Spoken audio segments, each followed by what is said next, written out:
উনি সফরে বেরিয়েছেন হাদিস কালেকশনের জন্য। প্রচন্ড শীতের রাত, উনি মাগরিবের নামাজ, এশারের নামাজ পড়ে একটা মসজিদে শুয়ে পড়লেন, আর শুয়ে শুয়ে হাদিস পড়তেছেন। কি পড়তেছেন? কথা বলেন। আর মনে মনে ভাবলেন রাতটা মসজিদে কাটায় দেই, ফজরের নামাজ পড়ে আবার বেরোবো। কিন্তু দারোয়ান এসে বলে মসজিদে থাকতে পারবেন না, ওঠেন। দারোয়ান আছে না? কথা কন। আহমদ ইবনে হাম্বল বললেন আমি শুধু রাতটা থাকতে চাই, আমি তো ফজরেরও মুসল্লি, ফজর নামাজ পড়বো তো এই মসজিদে, আমার থাকতে দাও। দারোয়ান তো দেয় না, কেন? মসজিদে থাকার জায়গা না, যান মিয়া। উনি যে আহমদ ইবনে হাম্বল এটা চিনে নাই, থাকতে দেয় না। কি করবে এখন? উনি কাঁথা গুছিয়ে হাদিসের কিতাব নিয়ে কাঁধের মধ্যে ব্যাগ নিয়ে মসজিদ থেকে বেরোয় গেলেন। কি আর করবেন, প্রচন্ড শীত, আর কাঁপতেছেন, বুড়ো মানুষ। পথিমধ্যে দেখলেন বাজার। বাজার একজন খাব্বাজ, শাবুন খাব্বাজ, যুবক রুটি বিক্রেতা। সে রুটি বিক্রি করে, চুলার মধ্যে রুটি সেকে। সে যে সালাম দিল, আসসালামু আলাইকুম। যুবক বলে ওয়ালাইকুম আসসালাম। আহমদ ইবনে হাম্বল বলে যুবক, আমার যাওয়ার জায়গা নেই, সফরে বেরিয়েছি, খুব শীতে কষ্ট পাচ্ছি, রাতে যদি তোমার এই চুলা থেকে একটু আগুন পোহাই কোনো সমস্যা? যুবক বলে না না, সমস্যা না, আহলান ওয়া সাহলান, খোশ আমদেদ, আসেন আসেন, আপনি আগুন পোহাইলে আমার সমস্যা কি? সুবহানাল্লাহ পড়েন। আল্লাহ শুকরিয়া করে উনি বসলেন আর আগুন পোহাচ্ছেন। আর খেয়াল করলেন যুবক রুটি বানায় আর পড়ে আস্তাগফিরুল্লাহ, রুটির দলা বানায় পড়ে আস্তাগফিরুল্লাহ, খামির বানায় আর পড়ে আস্তাগফিরুল্লাহ, রুটি নিয়ে উনুনের ভিতরে চুলার ভিতরে সেকা দেয় আর পড়ে আস্তাগফিরুল্লাহ। দোকানদারের কাছে কেউ আসলেই সে রুটি দেয় আর পড়ে আস্তাগফিরুল্লাহ। ক্রেতার কাছ থেকে টাকা নিয়ে ক্যাশ বক্সে রাখে আর কি পড়ে, আবার রুটি বানানো শুরু করে আর কি পড়ে, খালি এইটাই পড়তেছে। ইমাম আহমদ ইবনে হাম্বল তো অবাক, কিরে এটা আবার কেমন যুবক, খালি আস্তাগফিরুল্লাহ। উনি প্রশ্ন করলেন যুবক ঘটনা কি? আসার পর থেকেই তোমার দেখতেছি তুমি রুটি বানাও, রুটি বিক্রি করো আর পড়ো আস্তাগফিরুল্লাহ, মালাকা ইয়া শাবাব। যুবক বলে আস্তাগফিরুল্লাহ আমার সবচেয়ে বেশি পছন্দের আমল, আমি সব সময় আঠার মতো ইস্তেগফারের সাথে লেগে থাকি আর সব সময় পড়তে থাকি আস্তাগফিরুল্লাহ, আর এর বদৌলতে আল্লাহ আমারে মুস্তাজাবুদ দাওয়া বানিয়ে দিয়েছে। আহমদ ইবনে হাম্বল তো অবাক, আনতা মুস্তাজাবুদ দাওয়া, তুমি মুস্তাজাবুদ দাওয়া, রুটিওয়ালা। আমি এত বছর হাদিস পড়াই, আমিও তো মুস্তাজাবুদ দাওয়া না, আর তুমি রুটি বেচো বাজারে, তুমি মুস্তাজাবুদ দাওয়া, তুমি দোয়া করলেই সব কবুল হয়ে যায়। যুবক বলে না, আনা মুস্তাজাবুদ দাওয়া, আমি আমার জীবনে যত দোয়া করেছি কবুল করে নিয়েছে কে?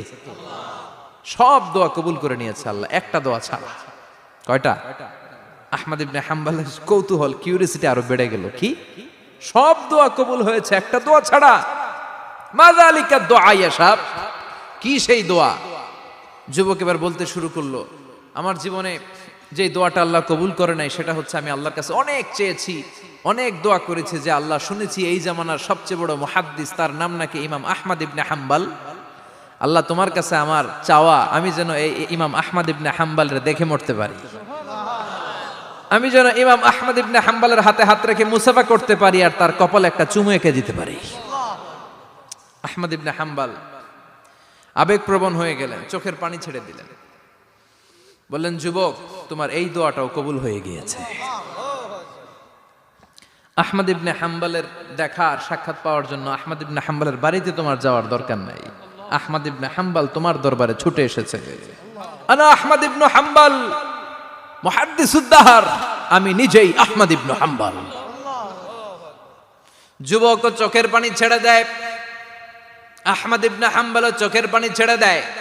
যুবক চিৎকার মেরে ইমাম আহমদ ইবনে হাম্বলকে জড়িয়ে ধরে, হাতে হাত রেখে মুসাফা করে, কপালের মধ্যে চুমু খায় আর আল্লাহর শুকরিয়া করে বলে, ও ইমাম, আসলে এই দোয়াটাও আল্লাহ আজকে কবুল করে নিল। বিশ্বাস হয়? সবসময় ইস্তেগফার পড়লে আপনার দোয়াগুলোর এইভাবে কবুল করে নিবে কে? এই পাঁচটা জিনিস পাবেন সবসময় যদি ইস্তেগফারের সাথে লেগে থাকেন। রাজি আছেন তো? এজন্য বিশ্বনবী সব সময় নামাজে সালাম ফিরানোর পরে পড়তেন আস্তাগফিরুল্লাহ। কি পড়তেন? 3 বার পড়তেন আস্তাগফিরুল্লাহ, আস্তাগফিরুল্লাহ, আস্তাগফিরুল্লাহ। পড়তে রাজি আছেন? ইস্তেগফারের অনেকগুলো আলফাজ আছে, সবচেয়ে ছোট ইস্তেগফার হচ্ছে এটা, আস্তাগফিরুল্লাহ, আস্তাগফিরুল্লাহ। আরো আছে আস্তাগফিরুল্লাহ আল্লাযী লা ইলাহা ইল্লা হুয়াল হাইয়ুল কাইয়্যুম আতুবু ইলাইহি। বিশ্বনবী বলেন এই ইস্তেগফারটা যদি কেউ পড়ে, আত-তাওয়াল্লি মিন ইয়াউমিজ যাহাফ, যুদ্ধের ময়দান থেকে পালিয়ে আসা কবিরা গুনাহ। কি গুনাহ?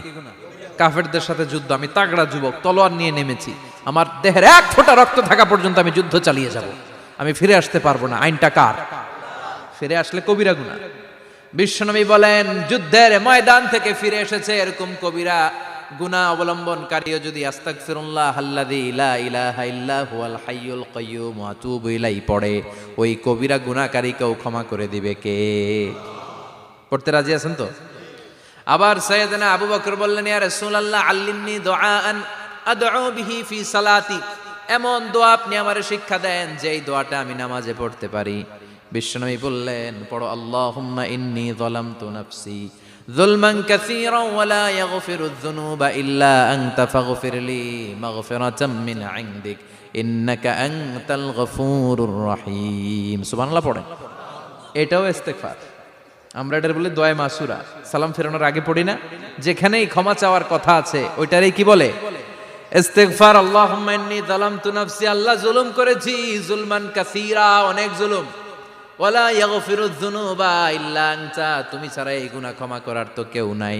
ফাগফিরলি মাগফিরাতাম মিন ইনদিক, তোমার দয়ায় আমারে ক্ষমা করে দাও। ইন্নাকা আনতাল গফুরুর রহিম, তুমি হলা ক্ষমাশীল। ঠিক কি না? এটাও ইস্তেগফার, এটাও পড়বেন। আর এই সব ইস্তেগফারের শ্রেষ্ঠ ইস্তেগফারের নাম সাইয়্যিদুল ইস্তেগফার। যত ইস্তেগফার হতে পারে এর মধ্যে সবচেয়ে শ্রেষ্ঠতম ইস্তেগফার নাম কি? কথা কন। বুখারীর বর্ণনা, শাদ্দাদ ইবনে আউস রাদিয়াল্লাহু তাআলা আনহু বর্ণনা করেন, এই সাইয়্যিদুল ইস্তেগফার দিনের বেলা যে পড়বে ওই দিনে মারা গেলে সে জান্নাতি। এই সাইয়্যিদুল ইস্তেগফার রাতের বেলা যে পড়বে ওই রাতে যদি ইন্তেকাল হয় ওই লোকটা জান্নাতি। মুখস্থ আছে না? কার কার মুখস্থ হাত তুলেন। মাশাআল্লাহ, তাবারাকাল্লাহ, মাশাআল্লাহ, মাশাআল্লাহ। আর যাদের নাই তাদের হোমওয়ার্ক, তাদের আল্লাহুম্মা আনতা রাব্বি লা ইলাহা ইল্লা আনতা খালাকতানি ওয়া আনা আবদুক ওয়া আনা আলা আহদিকা ওয়া ওয়া'দিকা মাস্তাতা'তু আউযু বিকা মিন শাররি মা সানা'তু আবুউ লাকা বিনি'মাতিকা আলাইয়া ওয়া আবুউ লাকা বিযামবি ফাগফিরলি ফাইন্নাহু লা ইয়াগফিরুয যুনুবা ইল্লা আনতা। সুবহানাল্লাহ পড়েন। আজকে রাতে পড়ছেন, মারা গেলে জান্নাতি। চিল্লায় পড়েন না আল্লাহু আকবার। এজন্য বিশ্বনবী বলেন আমার আগের গুনাহ মাফ, পরের গুনাহ মাফ, তারপরেও প্রতিদিন আমি 70 বার তওবা ইস্তেগফার পড়ি। আজকে থেকে পড়তে রাজি আছেন তো? বেশি বেশি ইস্তেগফার পড়া যাবে না? একটু প্রাণ খুলে দিল খুলে আওয়াজ করে পড়েন তো আস্তাগফিরুল্লাহ। আর জোরে পড়েন আস্তাগফিরুল্লাহ। আবার সবাই পড়েন আস্তাগফিরুল্লাহ। সব সময় তওবা ইস্তেগফার যারা পড়ে তাদেরকে পছন্দ করে কে? সব সময় জিকির করে করে জিহ্বাটারে যারা ভিজিয়ে রাখে তাদেরকেও পছন্দ করে কে? আল্লাহ বলেন ওয়াজকুর রাব্বাকা ফি নাফসিকা তাদাররুআন ওয়া খীফাতান ওয়া দুনাল জাহরি মিনাল কওলি বিল গুদুবি ওয়াল আসাল ওয়া লা তাকুম মিনাল গাফিলিন। সুবহানাল্লাহ পড়েন। আল্লাহ বলেন ওয়াজকুর রাব্বাকা ফি নাফসিক, আল্লাহরে মনে মনে ডাকো। তাদাররুআন ওয়া খীফা, আল্লাহর জিকির করতে আল্লাহ বলেছেন ফি নাফসিক। বুঝতেছেন না অর্থ? ফি নাফসিকা, মনে মনে আল্লাহর জিকিরটা করো। তাদাররুআন ওয়া খীফা, তাদাররুআ মানে বিনয়ের সাথে, with full of humility, submission and humbleness, বিনয়ের সাথে আল্লাহর ডাকো। ওয়া খীফা, গোপনে গোপনে ডাকো। দুনাল জাহারি মিনাল কওল, চিৎকার চেঁচামেচি করে ডেকো না। কার কথা? আওয়াজ করে জিকির করো না। এই যে আমরা মাহফিলে লা ইলাহা ইল্লাল্লাহর জিকির করে, এটা তালিমান। উদ্দেশ্য কি? তালিমের জন্য আওয়াজ করে জিকির জায়েজ আছে, কিন্তু ব্যক্তিগত জিকিরের যে ইবাদতটা এটা আস্তে আস্তে হইতে হবে, এটা ভদ্রভাবে হতে হবে, চিল্লাচিল্লি করে নয়। আবার তালিমের জিকির ওইটাও ভদ্রভাবে। ইন্নাল্লাহা জামিল ইউহিব্বুল জামাল, আমার আল্লাহ সুন্দর, আমার আল্লাহর জিকিরের মধ্যেও সৌন্দর্য আছে না নাই? কিন্তু এদেশে জিকিরের ভেতরে লাফালাফি আছে না নাই? বেশি না কম? কি বসেন বসেন, হ্যাঁ বসে যান তো, অনেক ধরনের আছে জিকির। হ্যাঁ বসেন বসেন, বসে যান। হ্যাঁ হাইবার আলী, এটা কি আবার জালালি? তো এই যে ইন্নাল্লাহা জামিল ইউহিব্বুল জামাল, আমার আল্লাহ সুন্দর, আমার আল্লাহর জিকিরের মধ্যেও সৌন্দর্য আছে না নাই? তালিমের উদ্দেশ্যে সবাই মিলে জিকির করা যায়, কিন্তু চিল্লাফাল্লা করা যাবে না, লাফালাফি করা যাবে না, মাথা ডানে বায়ে ঝোলানো যাবে না, ঠিক কিনা? কিন্তু লাফালাফির জিকির আছে না নাই? লাফাইতে লাফাইতে, হ্যাঁ, গাছের আগায় বাঁশের আগায়, আবার যিনি জিকির পরিচালনা করে ওনার কান্দে যাই ওঠে, আছে না নাই? বিশ্বনবী সাহাবীদের নিয়ে জিকির করছেন, সাহাবারা লাফাতে লাফাতে খেজুর গাছের আগায়, হাদিসে আছে না এটা? বিশ্বনবী সাহাবাদেরকে নিয়ে জিকির করছেন, লাফাতে লাফাতে আবু বকর বিশ্বনবীর কান্দের উপরে, আছে হাদিসে আছে? এটা জিকির নয়। কি সুন্দর দেখেন, ইসলাম বোঝা কত সহজ। ওয়াজকুর রাব্বাকা ফি নাফসিকা তাদাররুআ ওয়া খাইফা, গোপনে জিকির করো, ভদ্রতার সাথে বিনয়ের সাথে জিকির করো। ওয়ালা তাকুম মিনাল গাফিলিন দুনাল জাহারি মিনাল কওল, চিৎকার চেঁচামেচি করে জিকির করো না। যারা চিকফাল দিয়ে হই হই হই হই করে, আছে না? হই হই হই হই হই হইয়ের ভিতরে আল্লাহর নাম আছে, হ্যাঁ? এই যে হুই হাই হুই হাই এই স্টাইলের যে জিকির, এটার ভিতরে আমার আল্লাহর নাম আছে? আল্লাহর নাম যদি না থাকে ওইটা জিকির হবে? কথা বলেন। বিষ্ণু বললেন, খবরদার, চিৎকার চেঁচামেচি করে লাফালাফি করে যারা জিকির করে এরা মনে করে আল্লাহ কানে শোনে না। কথা বলেন। আপনি গোপনেও আল্লাহর ডাকলে আপনার ডাকে সাড়া দিবে কে? এজন্য রাব্বুল আলামিন বলেন, ফাযকুরুনি আযকুরকুম ওয়াশকুরুলি ওয়ালা তাকফুরুন। বান্দা আমার জিকির তোমরা করো, আমিও তোমাদের জিকির করব, ঠিক কি না? আমরা যদি আল্লাহর জিকির করি আমাদেরও জিকির করে কে? সুবহানাল্লাহ কইবেন না? আমরা আল্লাহর জিকির করে, আল্লাহ নাকি আমাদের জিকির করে, জানো তো না কথা এটা? আবার হাদিসে কুদসিতে আল্লাহ বললেন, ফাইন যাকারানি ফি নাফসি যাকারতুহু ফি নাফসি। আমার বান্দা যদি একা একা আমার জিকির করে, আমি আমার বান্দার একা একা স্মরণ করি। ওয়া ইন যাকারানি ফি মালাইন যাকারতুহু ফি মালাইন খায়রিম মিনহু। এরকম মহা সম্মেলন করে যদি কেউ আমি আল্লাহর জিকির করে, আমি এর চেয়েও বড় মহা সম্মেলন ফেরেশতাদেরকে নিয়ে করে আমার বান্দারে স্মরণ করি। ওয়া ইন তাকাররাবা ইলাইয়া শিবরান তাকাররাবতু ইলাইহি যিরাআন। আমার বান্দা যদি আমার দিকে এক বিঘত আসতে চায়, আমি আমার বান্দার দিকে এক হাত এগিয়ে যাই। আমার বান্দা যদি আমার দিকে এক হাত আসতে চায়, আমি আমার বান্দার দিকে দুই হাত যাই। ওয়া ইন আতানি ইয়ামশি আতাইতুহু হারওয়ালা। আমার বান্দা যদি আমার দিকে হেঁটে হেঁটে আসতে চায়, আমি আমার বান্দার দিকে দৌড়ে দৌড়ে যাই। সুবহানাল্লাহ পড়েন। এজন্য বিশ্বনবী বলেন, লা ইয়াজালু লিসানুকা রাতবাম মিন যিকরিল্লাহ। আল্লাহর জিকির দিয়ে জিহ্বাটারে ভিজিয়ে রাখবা। কার কথা? চিল্লায় বলেন, কার কথা? সবসময় আল্লাহর জিকির করতে রাজি আছেন তো? সবচেয়ে শ্রেষ্ঠ জিকির বিশ্বনবী বললেন, আফদালু যিকরি লা ইলাহা লা ইলাহা লা ইলাহা ইল্লাল্লাহু মুহাম্মাদুর রাসূলুল্লাহ সাল্লাল্লাহু। সবচাইতে শ্রেষ্ঠ জিকির লা ইলাহা, এর চেয়ে শ্রেষ্ঠ জিকির আছে? কথা বলেন। বিশ্বনবী বললেন, মান ক্বালা লা ইলাহা ইল্লাল্লাহ সিদকান মিন কলবিহি, একনিষ্ঠতার সাথে অন্তর থেকে কেউ যদি জীবনে একবার বলে লা ইলাহা ইল্লাল্লাহ, দাখালাল জান্নাহ। তার যদি পাপ থাকে, অন্যায় থাকে, ওই পাপ আর অন্যায়ের শাস্তিগুলার পরে কোনো না কোনো দিন আমার ওই বান্দা জান্নাতে ঢুকবে। একবার যদি খালিসান মিন কলবিহি সে পড়ে লা ইলাহা ইল্লাল্লাহ, তার জন্য জান্নাতকে অবধারিত করে দিয়েছে কে? আবার এটার নাম আল্লাহ দিয়েছে কালিমায়ে। কথা বলেন। দরাবাল্লাহু মাসালান কালিমাতান তাইয়িবাতান কাশাজারাতিন তাইয়িবাতিন আসলুহা সাবিতুন ওয়া ফারউহা ফিস সামা। সুবহানাল্লাহ। পবিত্র বাণী এটা কালিমায়ে তাইয়িবা। আবু সাঈদ আল খুদরি থেকে বর্ণিত, মুস্তাদরেকে হাকিম আর সহিহ ইবনে হিব্বানে এসেছে। বিশ্বনবী বলেন, মুসা আলাইহিস সালাম আল্লাহর একবার প্রশ্ন করলেন, ইয়া রাব আল্লিমনি দুআআন আদউ বিহি। আপনি আমার এমন একটা জিকির শিক্ষা দেন যে জিকির দিয়ে আমি শুধু আপনার জিকির করব, কেউ এই জিকির করতে পারবে না। এই জিকির জানবো শুধু আমি, আর জানবেন। কথা কোন? প্রশ্ন করছে কে? হ্যাঁ, কাকে করেছে? আল্লাহ এমন একটা জিকির শিখান যেই জিকির কেউ জানে না, আমি জানবো, আর ওই জিকির দিয়ে প্রাণ ভরে আপনারে ডাকবো। আল্লাহ বললেন, মুসা পড়ো লা ইলাহা লা ইলাহা ইল্লাল্লাহু মুহাম্মাদুর রাসূলুল্লাহ। মুসা আলাইহিস সালাম বললেন, আল্লাহ চাইলাম কি, কইলেন কি? লা ইলাহা তো জাতীয় জিকির, এটা তো আন্তর্জাতিক জিকির, এটা জানে না এমন কেউ নাই। এমনকি হিন্দু ভাইরাও জানে। কথা কন। আল্লাহ আমি তো চাইছিলাম এক্সক্লুসিভ, আমার জন্য স্পেশাল, এর চেয়ে সুন্দর আর কেউ জানবে না, এত সুন্দর একটা জিকির আপনি দিবেন, এটা আমি ডাকবো আপনারে আর আপনি শুনবেন। আল্লাহ বললেন, মুসা এর চেয়ে দামি আমার কাছে নাই। লাউ তাদউ লা ইলাহা ইল্লাল্লাহ ফি কাফা, লা ইলাহা রে যদি মুসা এক পাল্লায় রেখে দাও, ওয়াস সামাওয়াতু সাবউ ওয়াল আরদিন, সাত আকাশ সাত জমিন যদি আরেক পাল্লায় রেখে দাও, লা ইলাহা এক পাল্লায়, সাত আকাশ সাত জমিন আরেক পাল্লায় ওজন যদি দাও, লা রাজাহাত কাফাতু লা ইলাহা ইল্লাল্লাহ, মুসা দেখবা মুহূর্তের মধ্যে লা ইলাহা ইল্লাল্লাহর পাল্লা ভারী হয়ে গেছে। সাত আকাশ সাত জমিন এক পাল্লায়, শুধু লা ইলাহা ইল্লাল্লাহ আরেক পাল্লায়, মুহূর্তে লা ইলাহার পাল্লাটারে ভারী করে দিবে কে? এটা বিপ্লবী বাণী। আমরা এটার ভিক্ষার মধ্যে লাগাইছি। এখন ভিক্ষা করার সময় লা ইলাহা আছে না নাই?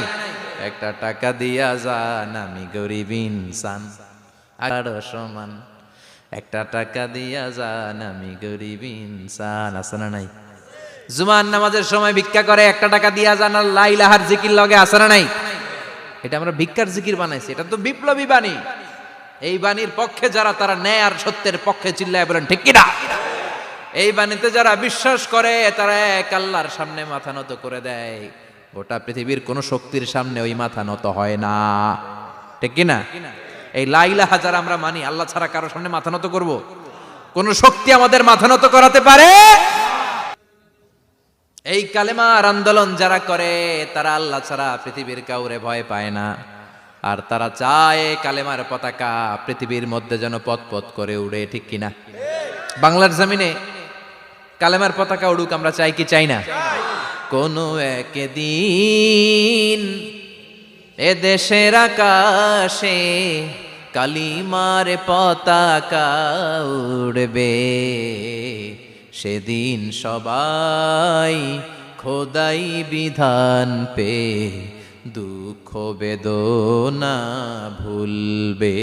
কোনো একদিন এ দেশের আকাশে কালিমার পতাকা উড়বে, সেদিন সবাই খোদাই বিধান পে দুঃখ বেদনা ভুলবে। চিৎকার করে বলেন ঠিক কিনা? এই কালেমার সমাজ যদি হয়, ওই সমাজে কেউ লাঞ্ছিত হবে না, ওই সমাজে কোনো নারী নিগৃহীতা হবে না, ওই সমাজের কোনো কাজের মেয়েরা ধর্ষিত হবে না, ওই সমাজে দুর্নীতি থাকবে না, ঘুষ থাকবে না, চাঁদাবাজি থাকবে না, টেন্ডারবাজি থাকবে না। সমাজটারে শান্তি দিয়ে সমৃদ্ধ করে দিবে কে? এজন্য সব সময় জিকির করতে হবে একজনের, চিল্লায় বলেন তিনি কে? শ্রেষ্ঠ জিকির হচ্ছে লা ইলাহা। পড়তে রাজি আছেন? সব সময় জিকিরটা করতে রাজি আছেন? Every night and every day,